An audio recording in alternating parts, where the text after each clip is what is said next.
Kalau Anda belajar Brazilian Jiu-Jitsu, sesi yang paling ditunggu-tunggu setiap kelas BJJ adalah sesi sparring. Jadi kenapa sesi sparring ini sangat ditunggu-tunggu? Karena itu paling menarik.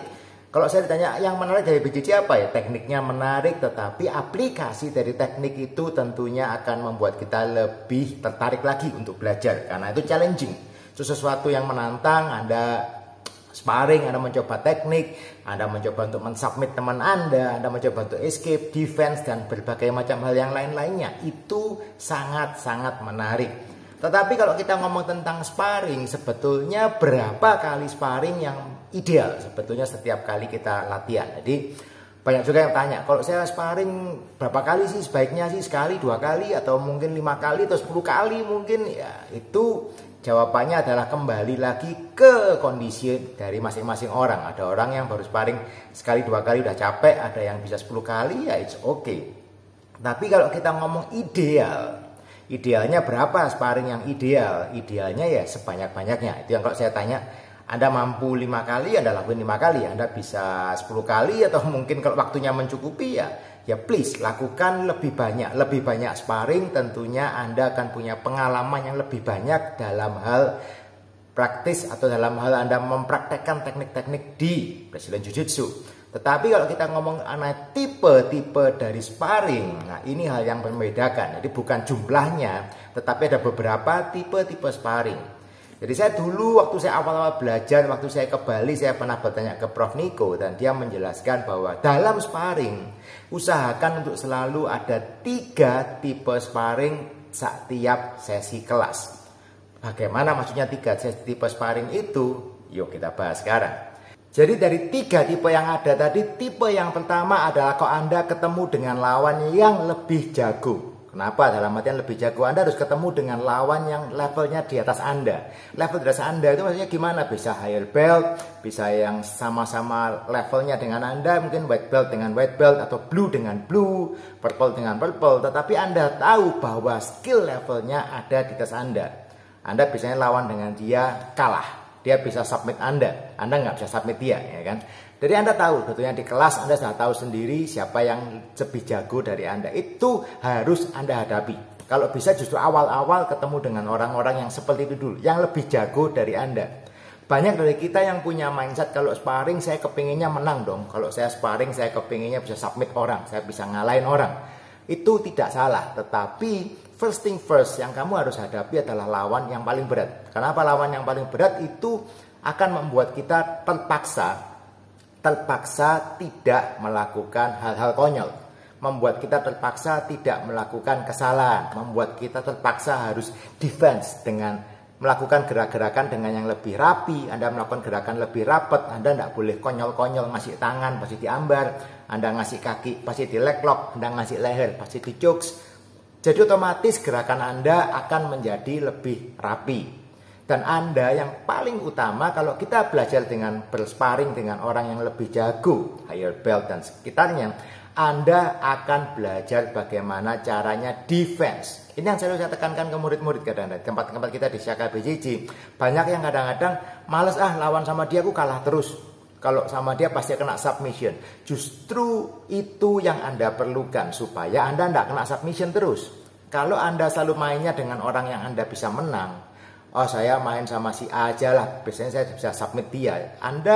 Mungkin Anda bisa berkembang juga, tetapi dari segi defense, dari segi kerapian teknik, dari segi pertahanan Anda, escape Anda itu jelek. Dan Anda realitanya di luar sana ada banyak sekali orang yang jauh lebih jago dari kita. Jadi kita harus belajar bagaimana bermain dengan orang-orang yang lebih jago. Oke, itu yang pertama. Jadi belajar bermain dengan orang yang levelnya di atas kita. Itu jenis sparring pertama yang harus kita temui.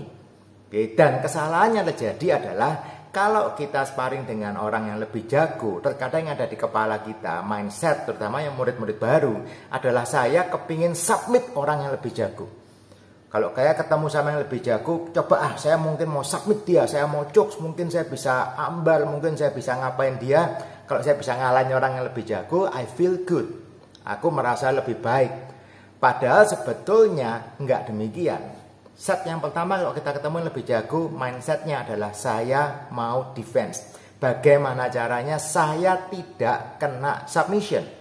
Bagaimana saya kalau kena bad position, saya kena mount, saya bisa escape. Bagaimana caranya saya bisa keluar dari posisi yang jelek tadi. Itu yang seharusnya menjadi prioritas pertama kalau kita sparring dengan orang yang lebih jago dari kita.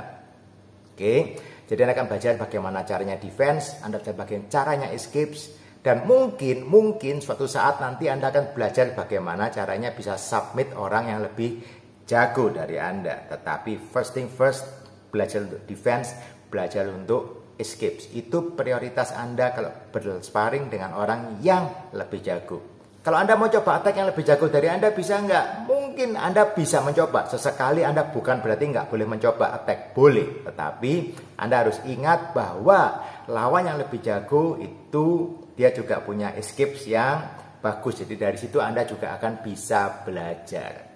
Oke guys. Oke, itu jenis sparring yang pertama. Sekarang kita ngomong mengenai jenis sparring yang kedua. Jenis sparring yang kedua yang harus Anda dapatkan di setiap sesi kelas adalah Anda sparring mencari teman latihan yang levelnya sama dengan Anda. Anda tahu kalau saya main sama orang ini 50-50. Saya bisa kena sekali, dia kena sekali. Saya bisa escape, dia juga bisa escape. Saya bisa melakukan bantingan, dia juga bisa banting saya bisa melakukan A. Kurang lebih sama, Anda tahu sendiri siapa teman latihan Anda di kelas yang levelnya sama dengan Anda. Ini harus dicari. Suatu saat Anda pasti akan menemukan. Bahkan kalau istilahnya tanda kutip kita bilang ini nemesis. Nemesis dalam artian orang ini grow-nya sama saya kejar-kejaran. Saya maju satu step, dia satu step maju, dia satu step maju. Dan ini dari pengalaman saya mengajar, dari pengalaman saya belajar, di setiap sekolah BJJ itu ada yang tipe-tipe seperti ini. Anda tahu sendiri kok orangnya. Anda akan nemu sendiri bahwa ada orang-orang yang sepertinya ini kejar-kejaran dengan saya. Nah, ini harus dicari. Anda harus sering sparring juga dengan orang yang tipe kedua ini, yang sama levelnya dengan Anda. Kalau Anda ketemu yang levelnya sama, apa yang Anda lakukan? All out. All out aja, ya sudah. Anda bermain apa adanya. Anda attack, Anda escape. Kalau dia nyerang, saya defend. Kalau saya ada kesempatan, saya serang balik biar dia yang defense, dia bisa escape atau apapun. Saya mau serang, saling serang. Kalau diserang, escape, defense. Kalau diserang balik, escape, defense, dan terus seperti itu. Itu akan membuat skill Anda cepat berkembang secara overall. Anda punya game untuk escape, game untuk defense, Anda punya game untuk attack. Anda lakukan itu gantian terus, gantian. Itu akan membuat Anda berkembang dan it's very good. Nah, ini biasanya menyenangkan, tetapi ini juga melatih mental. Melatih mental dalam artian gimana? Ada ketegangan dong. Kalau Anda tahu Anda bersaing dengan orang yang levelnya sama dengan Anda, ini yang seperti rasa-rasa kompetisi sebetulnya. Tetapi Anda harus mengembangkan jenis sparring seperti ini secara ideal, dalam artian bukan saya menimbulkan kayak I hate him or something. No, Anda harus saling mendukung. Wih, kamu tadi bisa kenain saya ambal kamu bagus. Mungkin karena tidak semua orang itu akan berkembang di sisi yang sama. Oke. Saya punya murid yang di level yang sama, mulai belajar yang sama, tapi at the end mereka sama-sama jago, bisa saling kejar-kejaran, tetapi penguasaan materinya beda-beda. Yang satu bagus di ambar, yang satu bagusnya di triangle mungkin, yang satu bagusnya di kimuranya bagus, yang satu di guletingnya jago.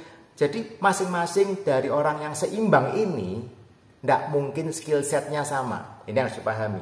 Tidak ada orang yang skill setnya sama persis. Bahkan kita ngomong escape, yang satu escape-nya pakai upah, yang satu escape-nya pakai shrimping, itu sudah hal yang berbeda. Tetapi Anda berada di level yang sama, bisa kejar-kejaran. Anda bisa saling belajar. Anda bisa saling tukar pikiran. Oh, kamu jago dari triangle-nya kok bagus ya. Coba saya diajarin dong caranya bagaimana. Atau mungkin satunya, oh kamu ambalmu tadi rapat banget.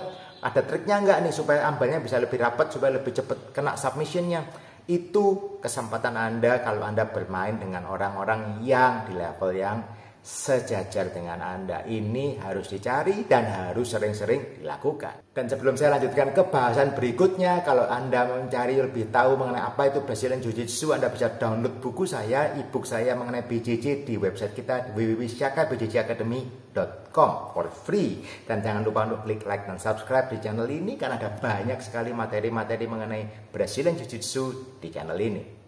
Yang ketiga, Anda akan ketemu dengan orang-orang yang levelnya di bawah Anda. Dan ini yang biasanya orang-orang paling suka. Paling suka dalam artian ini paling enak kok. Kalau saya sparring sama orang yang lebih baru, yang lebih skillnya di bawah saya dapat submissionnya gampang. Saya bisa dapat attack-nya banyak nih. Bisa satu kali main 5 menit saya bisa dapat 3 submission, 4 submission. Banyak orang yang suka seperti ini. It's good. It's good. Dalam artian pada saat Anda bermain dengan orang-orang yang levelnya di bawah Anda, itu memang kesempatan Anda untuk belajar submit. Saya mau attack. It's good. Karena itulah sebetulnya kesempatan bagi Anda yang bermain dengan orang yang levelnya di bawah Anda untuk melakukan submission. Tetapi ingat bahwa Anda mau belajar melakukan submission dengan technical. Anda mau melakukan submission bukan hanya sekedar speed boom, Anda melakukan submission dengan technical. Karena kalau Anda hanya mengandalkan speed, Anda mengandalkan power, karena Anda lebih gede mungkin or something, itu sulit. Karena sekali lagi yang namanya fisik itu bisa menurun. Anda pakai power, seiring berjalannya umur, power bisa menurun. Seiring berjalannya nanti Anda perjalanan lebih jijik, Anda bisa ketemu orang-orang yang powernya lebih gede dari Anda, size-nya lebih gede dari Anda. Yang bisa mengatasi itu hanyalah Anda melakukan teknik dengan presisi, Anda melakukan teknik dengan sempurna. Semakin bagus tekniknya, kombinasi Anda semakin bagus, semakin rapat, semakin rapi, ya submission Anda akan berhasil dengan lebih baik lagi tanpa terlalu mengandalkan atribut power ataupun size. Oke, jadi itu yang harus Anda lakukan. Anda lakukan submission sebanyak-banyaknya. Kalau memang giliran Anda untuk attack, Anda bermain dengan orang yang di bawah Anda, submit. It's okay. Oke, jadi itu jenis yang ketiga saat Anda sparring. Anda harus ketemu dengan lawan yang di bawah Anda skillnya. And it's okay untuk Anda melakukan submission. Itu kesempatan Anda belajar. Oke, jadi itu 3 jenis sparring yang ada di Brazilian Jiu-Jitsu dan selalu saya sarankan ke murid-murid saya di Siaga BJJ untuk melakukan at least 3 jenis sparring tadi. Sparringlah dengan orang yang levelnya di atas Anda, yang lebih jago. Itu kesempatan Anda untuk belajar defense, Anda belajar untuk escapes, Anda belajar melakukan technical dengan rapi, tidak ngasih tangan, tidak ngasih leher, tidak ngasih kaki atau bagian-bagian Anda yang lain untuk disubmit dengan gampang. Itu saatnya Anda belajar bagaimana caranya defense. Yang kedua, Anda sparring dengan orang yang selevel dengan Anda. Itu saatnya untuk Anda melakukan sparring all out.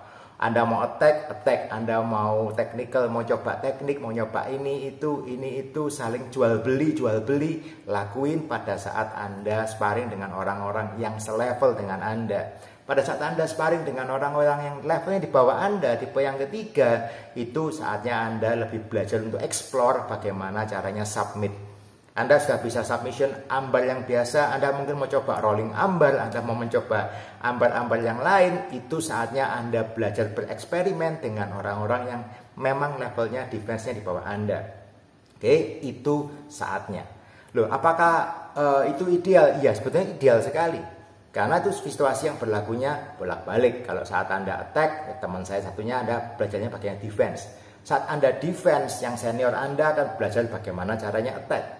Kalau Anda ketemu dengan yang selevel dengan Anda, ya it's okay, jual beli aja, jual beli, escape, attack, defense, dan sebagainya. Oke guys, itu 3 jenis sparring yang ada. Kalau bisa dalam satu kelas BJJ Anda cari 3 tipe sparring tadi, yang lebih jago, yang setara dengan Anda, yang di bawah Anda. Kalau jumlah